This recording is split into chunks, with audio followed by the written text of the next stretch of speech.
Good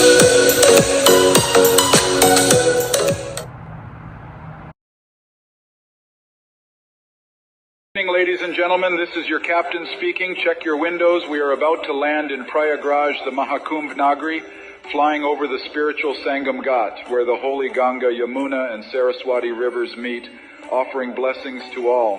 My co-pilot, Mr. Anvish Patel, just shared an exciting fact. This is the Purna Maha Kumbh, happening after 144 years. So what's the plan after landing? Of course, a holy dip for all of us. Let's be part of history before we become history. It's a once-in-a-lifetime blessing. Dear passengers, this is not just a journey, it's a spiritual experience with the world's largest gathering of Hindus. Let's take blessings from the Naga sadhus and feel the divine energy of the Mahakumbh. Welcome to Prayagraj. Get ready for your holy dip. The flight will not take off without completing our spiritual journey. Om Namah Shivaya, Har Har Mahadev. Hi everyone, thanks for joining the Atman Show, and I have a special guest, Subhash sir. And today we are going to talk about Kumbh Mela and Mahakumbh and various details around that. So sir, can you give a brief introduction before we begin our question answer session? Introduction to myself. I'm Subhash. I am in Oklahoma and I've worked in astronomy and I'm interested in Indian culture and civilization. I'm glad to be on your show. Thank you. So let's begin with our first question. What is Kumbh Mela and story behind it? What is the scientific reason, astronomical position, and things like that? Like, what is the significance of this 12-year and 144 years and the alignment of the planets? Well, the Jupiter is supposed, or Brihaspati in Sanskrit, is supposed to be the teacher to the gods. So Brihaspati has a circuit of, or makes the circuit of the sun in 12 years, approximately 12 years, 11.86. So Kumbh Mela occurs when there's an alignment of Jupiter and the moon, and depends on which particular Rashi are the zodiacal signs, the 12 zodiacal signs, which Rashi it's entering. In Prayagraj, it enters the Rashi Makar or Capricorn.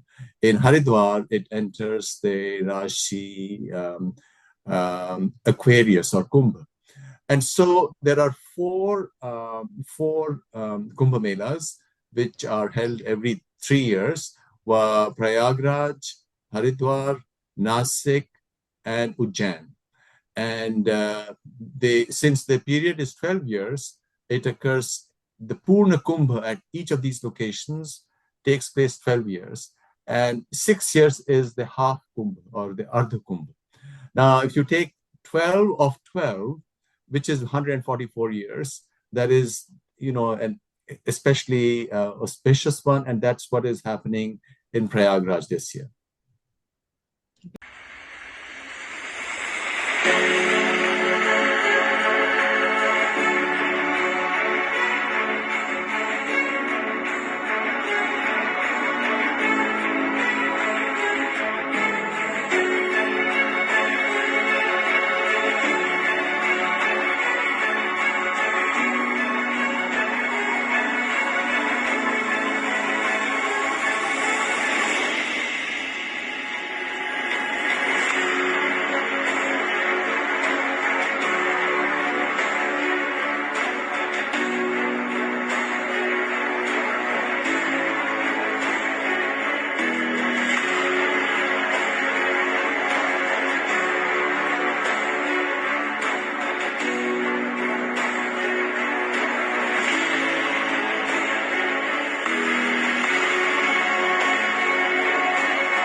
So what happens, like why do people, take a dip in the Ganges? What is happening like when we take a dip? What's going on?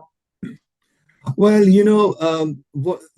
the greatness about the Kumbh Mela is that everybody's anonymous. Normally in our life, wherever we are, in a town or a village, in a city, we are all holding on to our persona. This is who I am. I live in this big house or wherever, there is up and down, there is a higher and lower. So we are stuck in our social roles and we are not being ourselves because whatever you're stuck in, you're not free. Now, Kumbh, and this is the genius of India, you just let go. You are in this river, at this river, you just let go. It doesn't really matter who you are, what your social status is, whether you're young or old. So it's an amazing psychological and much deeper spiritual experience to be at a place where your social self does not matter. So it apparently people have done it, who've done Kumbh Mela. They seem to have been transformed by just the crowds. The crowds in Prayagraj, they're estimating about 400 million people are going to be there over this 45 days period. So huge throngs. Now, you might ask me, what about my own visit to Kumbh? Have I ever been to Kumbh? Yes, I have.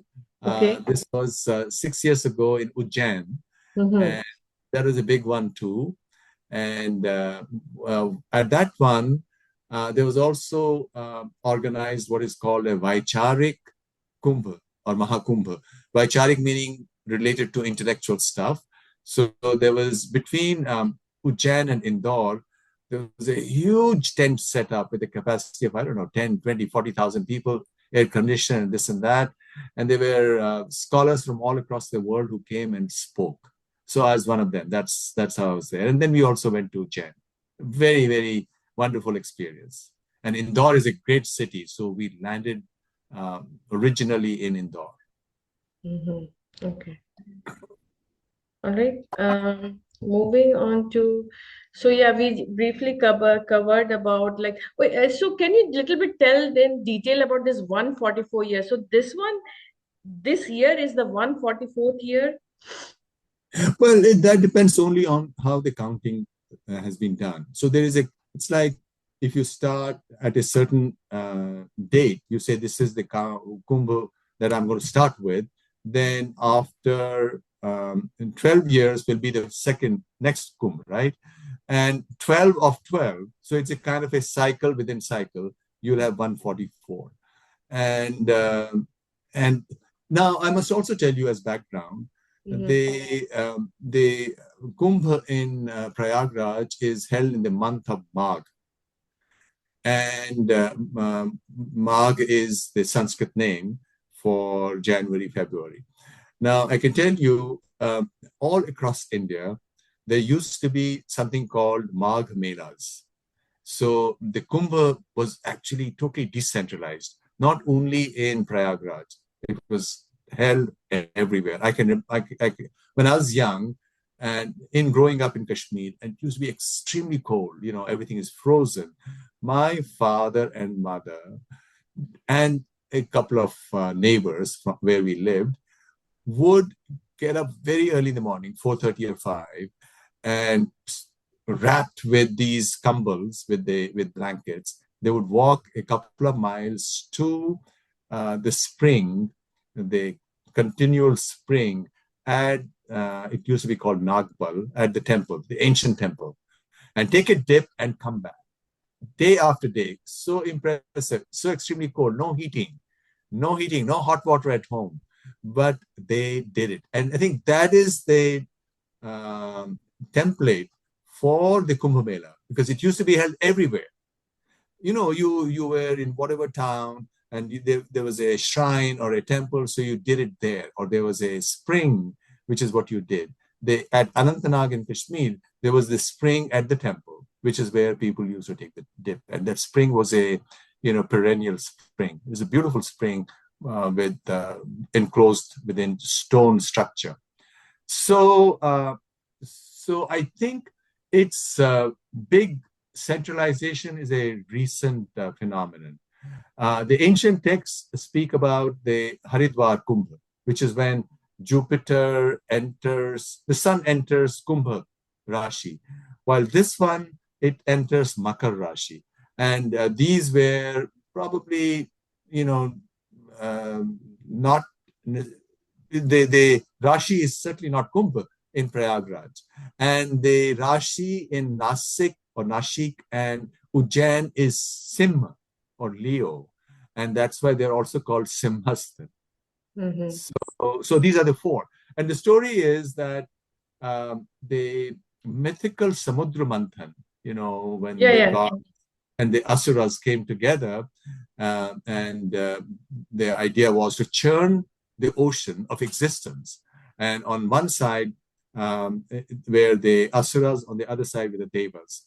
And as they churned the ocean through Mount, through a mount, what they used as the churning stick was a mountain, and on top of that was sitting goddess Lakshmi. So as they churned, many different vibhutis or wonderful gifts arose for humanity. And they were all looking for Amrit. And at the end of it came Dhanvantari with a kumbh or a pot of Amrit, which gives you immortality. And as soon as that kumbh arose, the asuras jumped on it, and the devas tried to snatch it back. And in that struggle, Amrit fell at 4 different places. And those are the 4 places where Kumbh takes place. So this is the mythical story. And what it really means is that, these are special places in the sense that this is where rivers meet, which is a very auspicious place for the meeting ground of waters, which represents symbolically the whole flow of life. Life is itself a river, and you need to join the larger river of life, because normally the life of each one of us is a small rivulet stuck, in its own eddy, and we are not going anywhere. So we have to let go. That is one of the central ideas or themes of the great wisdom, the great spiritual wisdom of India, which is that, there are the 4 objectives of life, right? Which are dharma, artha, kama, and moksha. And what does it really mean? Artha means ambition, kama means desire. You need to have desire and ambition in life, right? But on the other 2 sides are the guardrails, which give you what is it that you should be doing. One is dharma, which is morality. The other is moksha, which is letting go. If you hold on, it's like, some of the billionaires right now who are doing very bizarre things, like Bill Gates, doing strange things across the world, he doesn't know any biology, or pushing this vaccine or the other, and doing supporting dangerous experiments or artificial meat or this or that, or the Epstein Island. Why? Because he's not letting go. A lot of wealth can itself become a burden. It can imprison you. And this is the greatness of the Sanatan way, which is also let go. And these great festivals are where this lesson is taught to you through the actual process. It's one thing to hear somebody tell you, let go, and you hear it and it goes through one ear and goes out of the other ear, right? That's what generally happens when we are hearing a lot of wisdom, whatever it is. We forget it after that wonderful session is over. But when you are a part of that samuha, that congregation, then something happens. Your life is transformed. So you said that, everybody coming together. So did you see that, like, it was not something related to Hinduism. It was, there was like Muslims and Christians. They also came to that Kumbh Mela, like celebrities like Shah Rukh Khan and Salman Khan and Kabir Khan and, various. So I think that it is not, it is just a celebration of everybody coming together. What do you have to say on that? Well, Sanatan Dharma, which is Yeah. Hinduism, Sanatan Dharma is universal. Mm. It There can be only one dharma, right? There can't be five truths. Sanatan Dharma means eternal truth. Mhm. So everybody is a part of it. Mhm. Everybody belongs to Sanatan Dharma. The mazhabs are sects.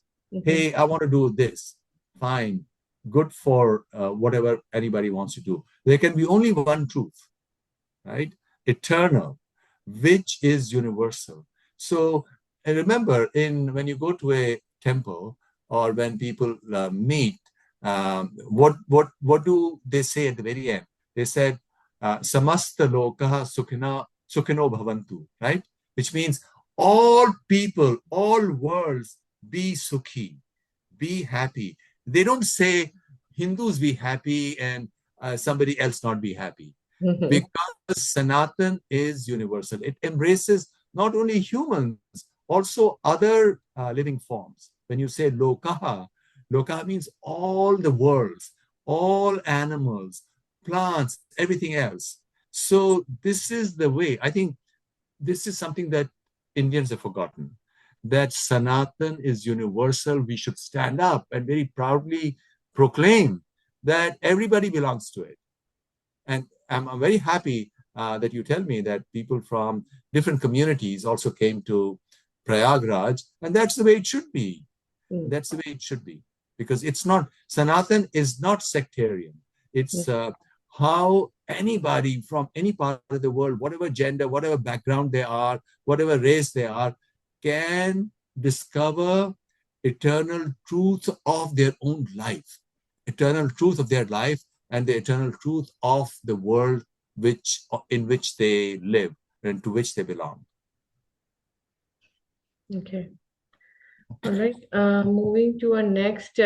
So this time, what is the significance of this aarti and then fire? And then people say that it is used for cleansing purpose, cleansing the environment. And there were also like a lot of AI technology used, like drone shows and stuff like that. So can you put some insight on that one? Well, there are, we have five senses, right? And taste, you take the prasad and you taste it, right? Mhm. And touch, you are in a big throng, and sight. The drone show is a part of that sight. Sight is associated with fire. Uh, Taste is associated with Prithvi. Uh, Sorry, smell is associated with Prithvi. Water is associated with taste. Sight is associated with fire. So there's fire as well as the visual image. This is what happens as we were speaking about Sanatan Dharma. Sanatan Dharma is actually beyond all images. But since our mind and our senses can only deal with images and taste and smell and sights, and touch, so that's why we have the arati. That's why we have the images in the temple. But you can also have a temple without any images at all. So I can't stress this enough. These images are to inspire us. The arti is to inspire us, because there is a drama also involved, and that's what makes the mundane into sacred. It makes ordinary into sacred, because if you just walked around and did nothing, then all right, you're a part of the ordinary world. But when you also have this is theater, right? The image is a theater. The arti with the fire thing is a theater. That makes it dramatic, and it increases the power. It increases the memory that you're going to carry with you when you leave this place. Okay. All right. So this Mahakumbh is going international. So Steve Jobs' wife, came to Mahakumbh. Do you think is she converting to Sanatana, or is just she believes in the scientific significance of this day? Anamika, as I told you, everybody who has an open mind already belongs to Sanatan. Mm-hmm. Sanatan is self-discovery. Sanatan is yoga. The way of Sanatan is the way of yoga. And yoga is being done everywhere in the world right now. Because what is Hinduism really in practice? Mm-hmm. Hinduism is yoga. What is the greatest book of Hinduism? It is the Bhagavad Gita, right? What is the Bhagavad Gita all about? Krishna speaks of different yogas. It says you can attain me, meaning the Atma, meaning Krishna within every human being, or Shiva, whatever you want to call him, or the goddess. You can attain the deity, the divinity within oneself through yoga. And this yoga could be karma yoga, the yoga of action. It could be jnana yoga, the yoga of discernment or knowledge of analysis, or it could be bhakti yoga, or it could be other yogas. So people like Lauren Powell and many others around the world are already doing yoga. So if you are open-minded and thoughtful, you know, no matter where you are, that you are a part of the path of Sanatan Dharma.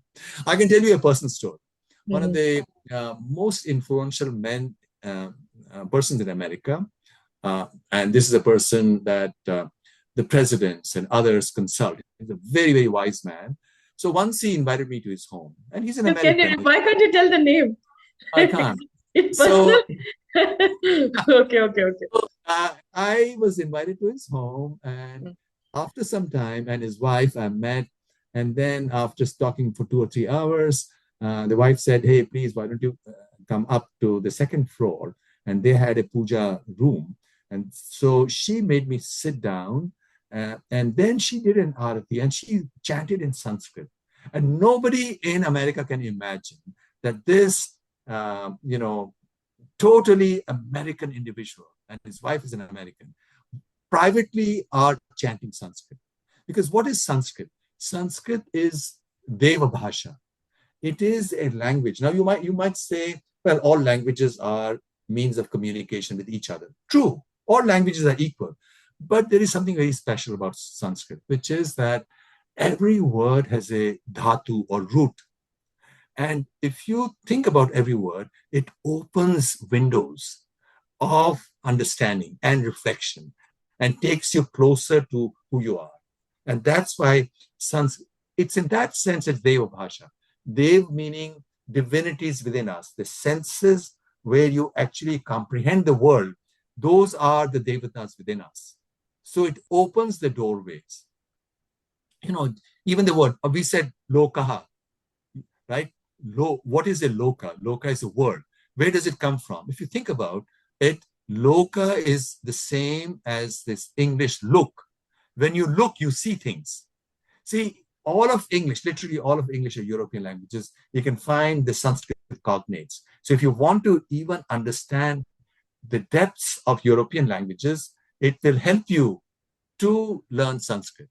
So I recommend to everybody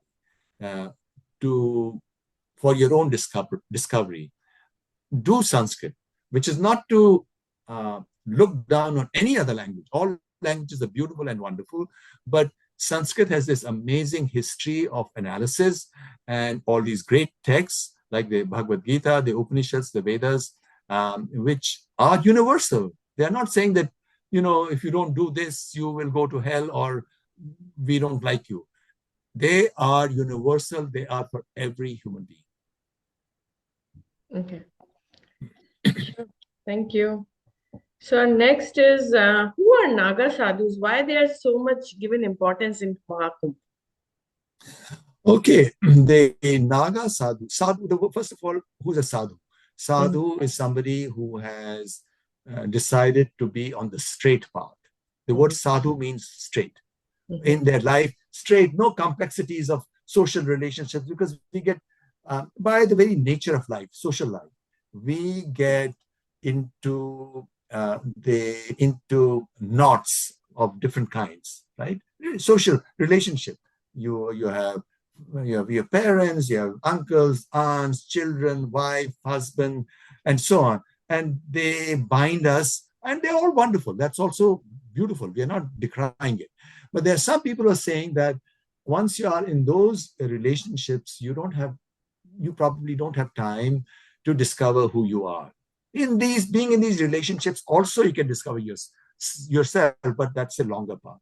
So these are people, for whatever reason, they say, we are going to devote ourselves only to discovery. So the word Naga here means mountain. So these are people who are living in these ashrams or in mountains, and to make their life so simple, they say, we are not even going to wear any clothes. Of course, when you meet others, we'll wear a langot, meaning just a piece of cloth which covers their privates. But in the Kumbh Mela, there's a large contingent because they also want to celebrate. And these people are living in remote ashrams or wherever, and they have very difficult rules, and so it's not for anybody, right? And it's only if you are driven in your search.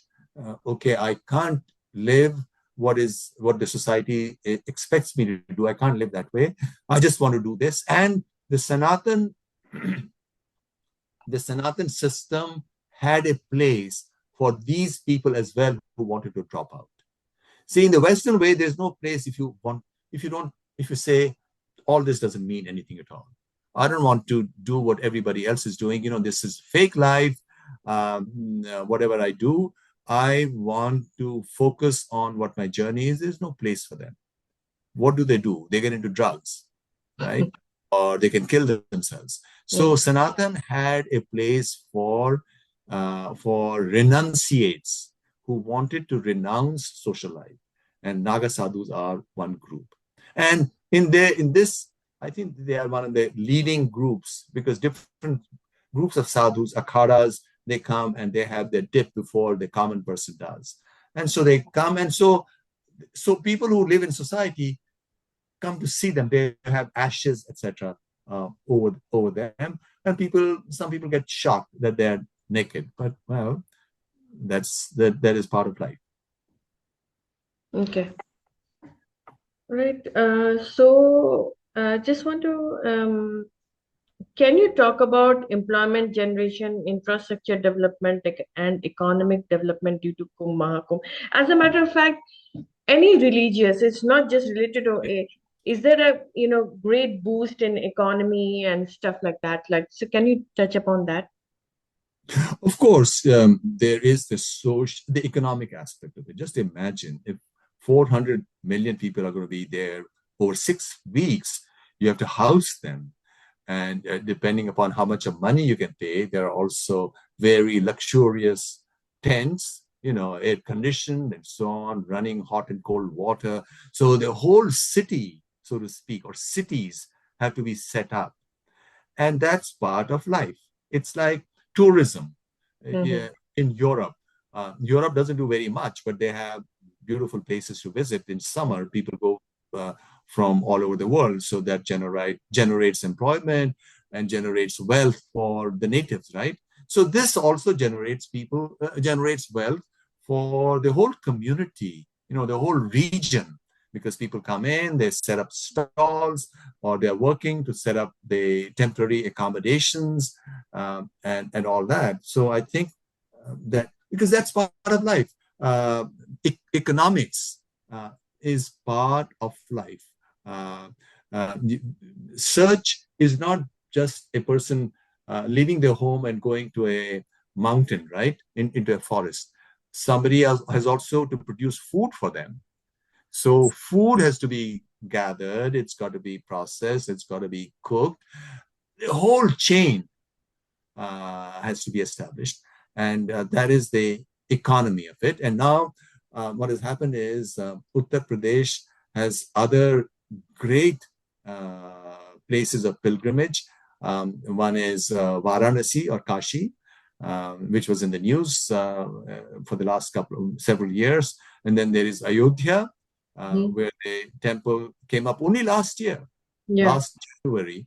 And now there are so many people in Prayagraj, they all want to go to Ayodhya. So the temple administrators in Ayodhya are saying, please postpone your visit for a couple of weeks. We can't handle it. Mm. And then, of course, you have Haridwar. And then you have Mathura. Lots of places all around in Uttar Pradesh. In fact, all across India. India is a sacred land because of the antiquity of these traditions. As somebody who's done Jyotish, astronomy of the Vedic text, it's very, very ancient. It's more ancient than any other place. The Vedas speak of astronomical events which are at least 5,000, some of them which are at least 5,000 years old. There are some which are more recent, but also 5,000 years ago or even older. So it's a very ancient place connected to wisdom because Sanatan is all about wisdom. It's not about hate. In this modern age, when all people have come together, we have to develop traditions or value traditions of love and embracing everybody, or universal traditions. And Sanatan is that tradition.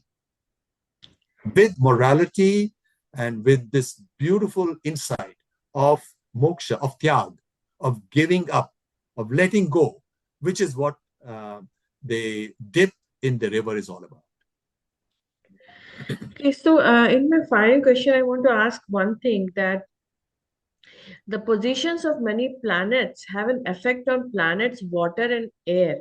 A certain planetary positions the positive energy levels of a specific location during a specific time rise to high, creating an ideal environment for spiritual growth and awakening. So, what is happening in the water and the air, and that is why people go to take the dip, right? So, can you touch upon that? See, the planetary motions have an influence on humans. For example, you know the menstruation period is connected to the period of the moon. Exactly. In fact, if you didn't have modern artificial lights, it's exactly, and you can read up, you can Google it, and you can read up biological research on this. It's exactly connected to the period of the moon. Likewise, the other planetary periods also have an influence on the body because there are the biological cells that we are made of are connected firstly directly, and also they are a part of the co-evolution of the whole cosmos, in which these cyclic periods are imprinted into the very structure of the cells. And in fact, a very interesting phenomenon is if a person were to live in a cave, and experiments have been done on it, and they don't have any watches, etc., so they can't use alarm clocks to wake up at a particular time. Slowly, their biological systems will align themselves to the period of the moon, which is 24 hours and 50 minutes. So it will not be the period of the sun. In fact, moon is more powerful. The sun is powerful because every day our clock gets reset because the sun rises. But if there's no sun, what has influence on us is the period of the moon. Moon is powerful. And that's why the period of the moon, Soma, is also what Shiva is consciousness, and Shiva wears the moon on his head, right? So all of this indeed has demonstrable and scientifically attested influence. I'm not talking of it in terms of astrology that you do this or that, and that's what happens. I'm not talking of it in that sense.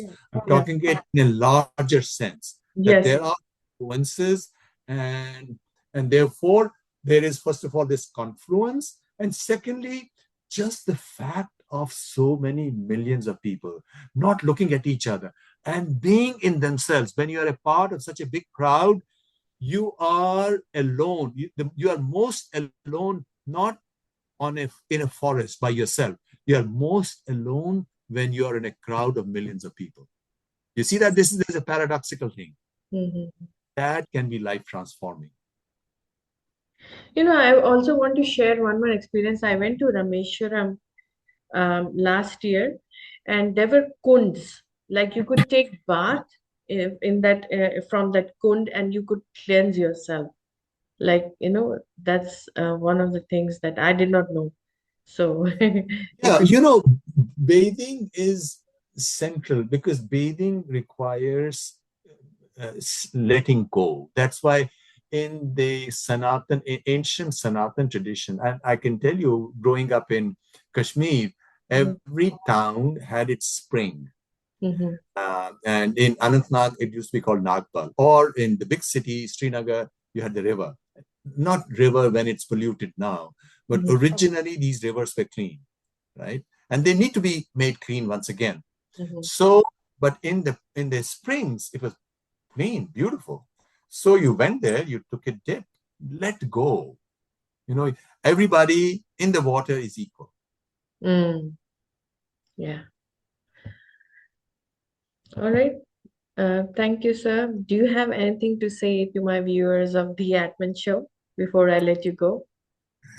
Everybody, all the viewers, please get your friends also to join the Atman Show. Okay. Thank you. Bye. Namaste. Bye, namaste.